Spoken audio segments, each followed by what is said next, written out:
अस्सलाम guys, this is your host Ahmad Haseeb और आज हम अपने इस वीडियो में सीएसएस सेलेक्टर्स को डिस्कस करेंगे कि हमारे पास सीएसएस सेलेक्टर्स क्या हैं और हम इन्हें क्यों इस्तेमाल करते हैं। तो बेसिकली क्या जी, a selector is a pattern used to select the elements on a web page that you want to apply styles to. तो इंतहाई सिंपल है। सिलेक्टर एक बेसिकली कह लें पैटर्न है या कोई ऐसी चीज़ है जिनकी मदद से हम अपने वेब पेज पर एलिमेंट्स को सिलेक्ट करते हैं। इनके नाम से ज़ाहिर हो रहा है क्योंकि सिलेक्टर है तो बेसिकली कुछ सिलेक्ट करेगा। तो हम इसकी इन सिलेक्टर्स की मदद से क्या करते हैं, हम अपने पास वेब पेज पर एलिमेंट्स को पहले सिलेक्ट करते हैं और जब हम किसी एलिमेंट को सिलेक्ट कर लेते हैं, एलिमेंट और या टैग एक ही चीज़ है, एलिमेंट या टैग को हम कोई सिलेक्ट कर लेते हैं, चाहे वो H1 का टैग है, चाहे वो पैराग्राफ का टैग है, चाहे वो डिव है, चाहे स्पैन है, कोई भी हेडिंग टैग है या कोई भी हमारे पास टैग है, हम जब उसको सिलेक्ट कर लेते हैं फिर हम उस पर CSS को इम्प्लीमेंट करते हैं।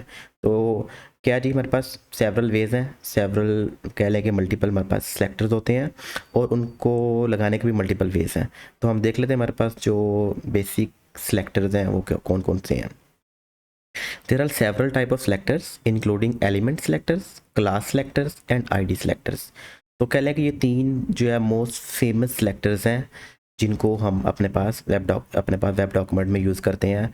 आलमोस्ट हर तरह की ही हम इससे स्टाइलिंग कर सकते हैं इन तीन सेलेक्टर्स को ही इस्तेमाल करके, लेकिन time to time throughout the videos हम जो है वो काफ़ी एडवांस सेलेक्टर्स को भी देखेंगे और जो है फ़िलहाल हम अपने इस वीडियो में इन तीन सेलेक्टर्स को कवर करेंगे।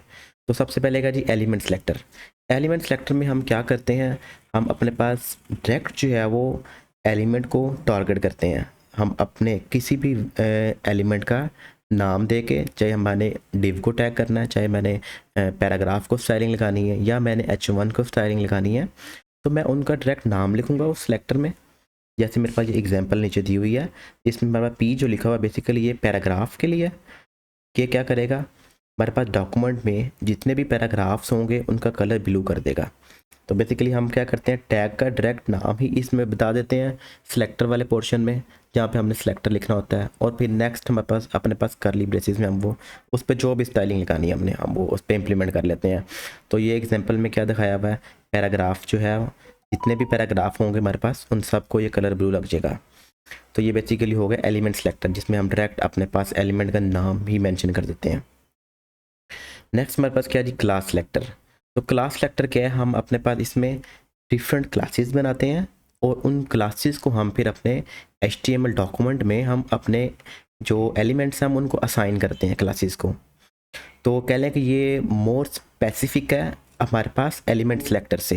देखिए एलिमेंट सेलेक्टर जो है, मैंने अगर किसी पैराग्राफ को स्टाइलिंग की है तो मेरे पास एक उस डॉक्यूमेंट में अगर 50 पैराग्राफ्स हैं तो वो 50 के 50 पैराग्राफ्स को स्टाइलिंग इम्प्लीमेंट हो जाएगी, क्योंकि वो जब मैंने एक दफ़ा पी का टैग लिखते हैं यहाँ पे, तो इस पी का मतलब है हमारे पास डॉक्यूमेंट में जितने भी पैराग्राफ हैं सबको ये ब्लू कलर लगा दो। लेकिन जो क्लास सेलेक्टर है वो उसमें ऐसा नहीं होता, ये मोर स्पेसिफिक होता है एलिमेंट सेलेक्टर से। ये क्या करता है, हम अपने पास जिस एलिमेंट को क्लास असाइन करते हैं ये सिर्फ उसी को जाके स्टाइल इंप्लीमेंट करता है। तो क्या करते हैं हम लोग, इसमें पहले अपने पास क्लासेस बना लेते हैं। जैसे यहाँ पे एक सिंपल सी क्लास बनी हुई है डॉट नेव और उसमें कलर ग्रीन जो भी लिखा हुआ है, आगे अंदर स्टाइलिंग कुछ भी लिखी हो सकती है। तो डॉट नेव का मतलब इसमें यह है कि पहले डॉट नेव की हमने एक क्लास बनाई है।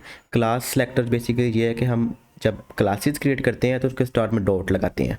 तो डॉट लगा के आगे हम कुछ भी नाम दे सकते हैं, nav, logo, header, ABC, XYZ, about us, contact us, हम कोई भी इसका नाम दे सकते हैं सिलेक्टर का। इसमें हम क्लास का कोई भी नाम रख सकते हैं। तो क्लास का हमने यहाँ पे नाम रख लेना है और उसमें हमने स्टाइलिंग कर लेनी है। जब हमने क्लास एक क्रिएट कर ली तो फिर क्या करना है, मैंने अपने पास HTML टैग में जाना है और उस टैग में जाके मैंने क्लास के एट्रीब्यूट में मैंने वो क्लास असाइन कर देनी है। हम इसका भी थोड़ा सा कोड भी करके देख लेंगे तो आपको इसमें मज़ीद क्लियर हो जाएगा। तो थर्ड जो लास्ट हमारे पास कह लें कि लास्ट नहीं थर्ड हमारे पास जो सेलेक्टर है, जो मोस्ट इंपॉर्टेंट सेलेक्टर्स हैं उनमें से हमारे पास क्या जी, ID सेलेक्टर है। ID सेलेक्टर हमारे पास क्या है, हम इसमें जैसे हम ID और बेसिकली क्लास जो सेलेक्टर है वो कह लें कि वर्किंग में बिल्कुल सेम है, लिखने में भी बिल्कुल सेम है, लेकिन इसमें इनमें थोड़ा सा डिफरेंस है। कहती targets an element with a specific ID attribute and ID should be unique with in a page. क्या करते हैं, जैसे हमने क्लास बनाई थी, क्लास में हमने आईडी, उसमें कोई भी स्टाइलिंग इम्प्लीमेंट की, सेम ऐसे ही हम आईडी ही क्रिएट करेंगे। आईडी से हम उसमें उसकी सीसेस बनाएंगे उसमें, और वो आईडी जो है हम अपने पास किसी भी एलिमेंट को असाइन कर सकते हैं। क्लासेस और आईडीज़ में मेन डिफरेंस यही है कि क्लासेस जो है वो हम मल्टीपल टाइम्स अपने पास किसी भी टैग में इस्तेमाल कर सकते हैं, लेकिन आईडीज़ को हम अपने पास किसी भी एलिमेंट में एक से ज़्यादा दफ़ा इस्तेमाल नहीं करेंगे। आईडी जो होती है बेसिकली वो यूनिकनेस के लिए होती है। इवन कि हम लोग अपने पास आईडी से जो है वो मल्टीपल एलिमेंट्स को सेम आईडी लगा सकते हैं, लेकिन कन्वेंशन ये है कि हम अपने पास एक एलिमेंट को जो आईडी हमने असाइन कर दी है वो किसी और एलिमेंट को असाइन ना करें। तो इसकी हम अपने पास थोड़ी सी कोड करके देख लेते हैं एग्जांपल में। तो मेरे पास ये सिंपल, मैंने ये कोड वाला जो प्रीवियस लेक्चर्स का कोड है वही ओपन हुआ है। तो क्या करते हैं, हम अपने पास सबसे पहले एलिमेंट सेलेक्टर को देख लेते हैं। एलिमेंट सेलेक्टर क्या है? एलिमेंट सेलेक्टर में जैसे आपने देखा कि अपने पास हम एलिमेंट का डायरेक्ट नाम ही मेंशन कर देते हैं यहाँ पे। तो मैं क्या करता हूँ, यहाँ पे H1 लिखता हूँ। H1 से क्या हुआ, मेरे पास इस डॉक्यूमेंट्स में जितने भी H1 हैं वो सब के सब सेलेक्ट हो गए हैं। अब इस H1 को मैंने क्या, जो भी इसमें स्टाइल लगाऊंगा वो इस पर इम्प्लीमेंट हो जाएगा। तो कलर मैं कर देता हूँ ब्लू। तो क्या होगा, यहाँ पे मैं इसको रिफ्रेश करता हूँ, इसको मैं फिलहाल ऑफ करता हूँ यहाँ से। तो सारों को सारा क्या हुआ है, कलर जो है मेरे पास वो ब्लू हो गया हुआ है। सर ये HTML का कोर्स नहीं है, इसमें सिर्फ CSS से रिलेटेड हम ज़्यादा डिस्कस करेंगे। तो HTML को बेसिकली आपको अगर समझना है कि ये मैंने कमेंट किया या क्या किया जो भी है, तो वो बेसिकली इस कोर्स का प्री रिक्वायरमेंट आपको HTML आनी चाहिए, तभी आपको ये CSS अच्छे से समझ आएगी। अब मैंने स्टाइल का टैग लगा के इसमें जो मैंने CSS लिखनी शुरू कर दी है, तो ये बेसिकली HTML है। जो इसके HTML के टैग्स आपको आने चाहिए, तभी आप जाके जो है वो CSS लगा सकेंगे। तो स्टाइल में मैंने H1 में जो CSS लगाई वो सारे H1 को लग गई है। ऐसे ही मैं यहाँ पे एक H2 बना लेता हूँ, उसमें कह लेता हूँ जी दिस इज टाइटल, आप कह लें ऐसे, मैं कह लेता हूँ एक, ये कोई पैराग्राफ है। और नेक्स्ट में अपने पास कुछ क्या बना सकते हैं, यहाँ पे अपने पास कर लेते हैं एक डिव क्रिएट कर लेते हैं। इन सब को क्रिएट करके मैंने अपने पास यहाँ पे पेज को रिफ्रेश किया है। तो अब मैं क्या चाहता हूँ कि जो मेरे पास ये वाला जो सेकंड वाला H1 है, इसका कलर मैं ग्रीन करना चाह रहा हूँ। तो मैं क्या करूँगा, अपने पास बजाय ये कि सारों का सारे H1 मेरे पास ब्लू हो जाए, मैं किसी एक का जो कलर है वो डिफरेंट रखना चाह रहा हूँ। तो मैं क्या करूँगा, तो फिल वक्त इसको रिमूव करते हैं। मैं यहाँ पे एक क्लास क्रिएट करूँगा। तो क्लास का आपको पता है, डॉट से आप क्लास क्रिएट करते हैं, डॉट लगाएंगे, उसके बाद आप अपने पास क्लास का नाम देंगे। तो आप कुछ भी नाम दे सकते हैं, मैं कह लेता हूँ जी ग्रीन क्लास मैंने क्रिएट कर लिया है। उसका नाम भी मैंने ग्रीन ही रख दिया है क्लास का। तो ग्रीन में मैंने इसमें लिख दिया कलर ग्रीन, आप कोई भी नाम रख सकते हैं।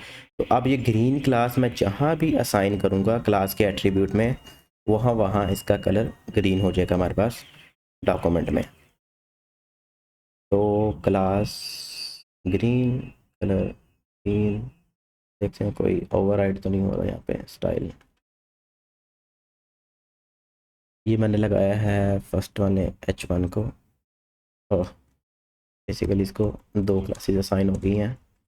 अच्छा, तो इसको रिफ्रेश किया तो ये पहले वाला जो H1 है इसको कलर ग्रीन असाइन हो गया।